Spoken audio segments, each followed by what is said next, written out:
Bismillahirrahmanirrahim. Assalamualaikum warahmatullahi wabarakatuh. Alhamdulillahi rabbil alamin wa bihi nasta'in wa ala umuri dunya waddin.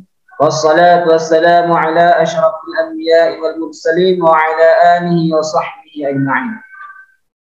Rabbi syrah li sadri wa yassir li amri wa hlul 'uqdatam min lisani yafqahu qawli. Amma ba'd. Yang sama-sama kita hormati yaitu Al-Ustaz Salman Jufri MPD sebagai dosen pengampu kita, dan yang saya banggakan rekan-rekan saya sekalian.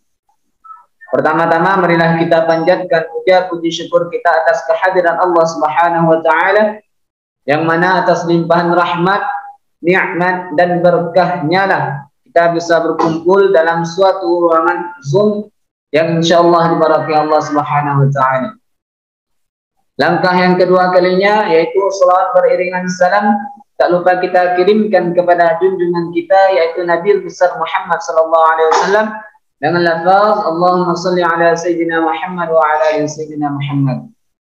Baik, langsung saja kami akan mempresentasikan hasil diskusi daripada kelompok kami yaitu tentang jumlah ismiyah, mubtada dan khabar. Kelompok kami berjumlahkan 4 orang. Yang pertama yaitu saya sendiri, yang kedua yaitu Aprizal, yang ketiga Eva Lestari, dan keempat Titin Amelia. Untuk presentator yang pertama yaitu akan dijelaskan saya sendiri. Pengertian jumlah ismiyah dalam bahasa Arab.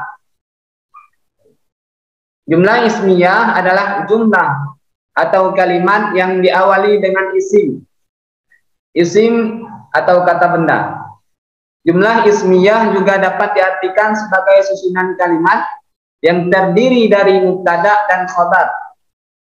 Mubtada adalah subjek daripada jumlah ismiyah dan terletak di awal jumlah. Sifat dari mubtada adalah harus berupa isim ma'rifah. Khabar adalah isim yang berfungsi untuk melengkapi mubtada agar menjadi kalimat yang sempurna. Dengan kata lain, mubtada adalah subjek, sedangkan khabar adalah predikat atau keterangan. Mubtada dan khabar harus sama dalam hal bilangan dan jenisnya. Apabila mubtadanya isim mudzakkar atau laki-laki, maka khabarnya harus isim mudzakkar. Begitu pula apabila mubtadanya berupa isim mufrad atau kata tunggal, maka khabarnya juga harus isim mufrad. Contohnya yaitu Muhammadun Rasulun. Muhammad adalah isim mufrad dan Rasulun adalah isim mufrad, yang artinya Muhammad adalah Rasul. Baik, selanjutnya akan dijelaskan oleh presentator kami yang kedua yaitu Titin Amelia.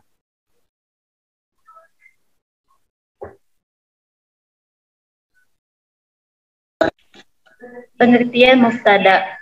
Mubtada adalah subjek pada jumlah ismiyah dan terletak di awal jumlah kalimat. Sifat dari mubtada yaitu harus isim ma'rifat. Isim ma'rifat adalah isim atau kata benda yang menunjukkan makna khusus atau sudah jelas kekhususannya. Lanjut.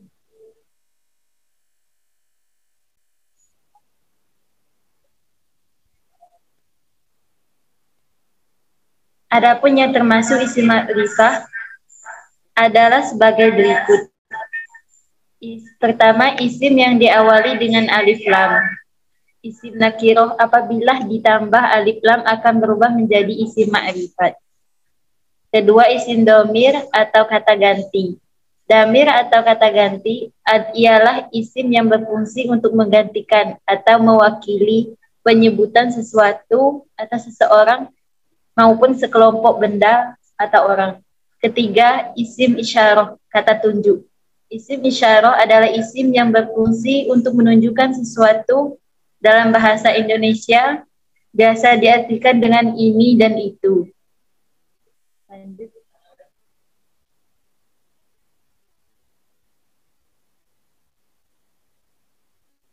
Yang keempat, isim alam. Nama orang atau benda. Isim alam adalah isim yang menunjukkan arti nama, baik nama manusia ataupun selain manusia. Kelima, isim nakiroh yang disandarkan pada isim ma'rifat yang lain. Isim nakiroh akan menjadi ma'rifat apabila bersambung dengan isim ma'rifat. Keenam, isim mausul. Isim mausul adalah isim yang berfungsi untuk menerangkan sebagai perantara kata yang disebutkan sesudahnya. Dalam bahasa Indonesia biasa diartikan dengan yang. Baik, selanjutnya saya serahkan kepada Aprizan.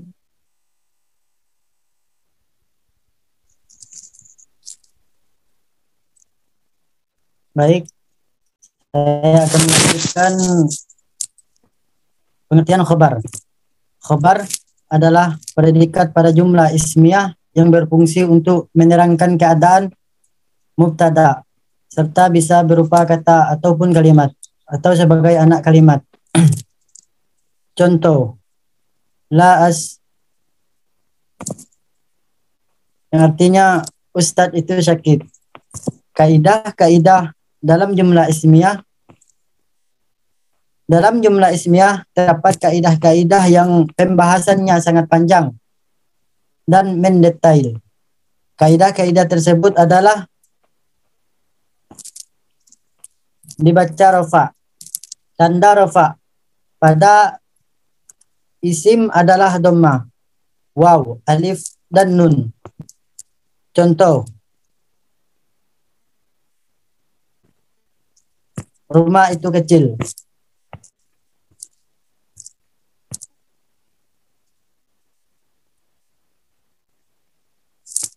Selanjutnya, mubtada harus berupa isim ma'rifat. Yang dimaksud isim ma'rifat adalah isim yang sudah jelas maknanya. Khobar berupa isim nakiro. Isim nakiro adalah isim yang maknanya tidak jelas atau masih umum. Tanda isim nakiro adalah adanya tanwin. Contoh, abtilatu taif, lantai itu bersih.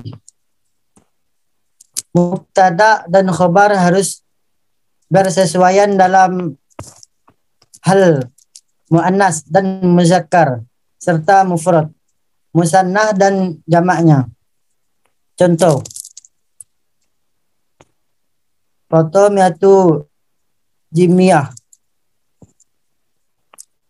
Fatimah cantik.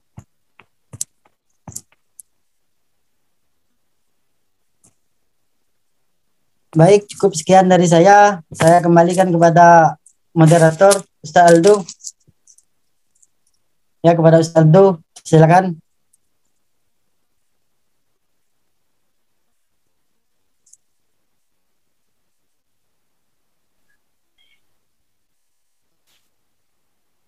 Baik.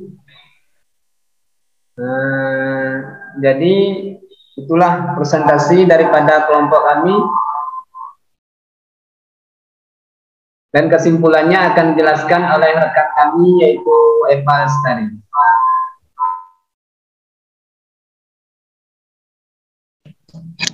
Baik, kesimpulannya yang pertama, jumlah ismiyah adalah jumlah kalimat yang diawali dengan isim atau kata benda. Jumlah ismiyah juga dapat diartikan sebagai susunan kalimat yang terdiri dari mubtada dan khobar. Yang kedua, mubtada adalah subjek pada jumlah ismiyah dan terletak di awal jumlah. Sifat dari mubtada adalah harus berupa isim ma'rifat. Yang ketiga, khobar adalah isim yang berfungsi untuk melengkapi mubtada agar menjadi kalimat yang sempurna. Keempat, mubtada dan khobar harus sama dalam hal bilangan dan jenisnya. Apabila mubtadanya isim muzakkar atau laki-laki, khobarnya harus isim muzakkar. Begitu pula apabila mubtada berupa isim mufrad atau tunggal, khobarnya juga harus isim mufrad. Yang kelima, sifat dari mubtada yaitu harus isim ma'rifat.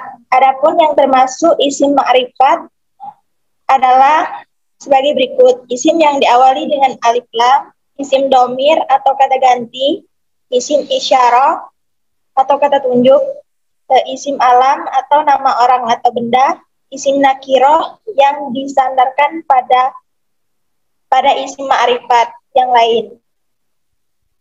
Isim mausul. Baik, selanjutnya saya kembalikan kepada moderator. Baiklah, mungkin inilah presentasi daripada kelompok kami. Jadi inti dari kesimpulan ini adalah jumlah ismiyah adalah jumlah yang terdiri daripada mubtada dan khobar. Dan mubtada dan khobar itu adalah jumlah daripada isim dan isim. Dan jumlah daripada isim itu adalah seperti isim mufrad sama dengan isim mufrad. Isim mudzakkar harus dengan khobarnya harus dengan isim mudzakkar. Dan isim muannas juga harus khobarnya dengan isim muannas. Mungkin inilah presentasi daripada kelompok kami. Kurang dan lebihnya kami mohon minta maaf. Akhirul kalam. Wassalamualaikum warahmatullahi wabarakatuh. Waalaikumsalam. Waalaikumsalam warahmatullahi wabarakatuh.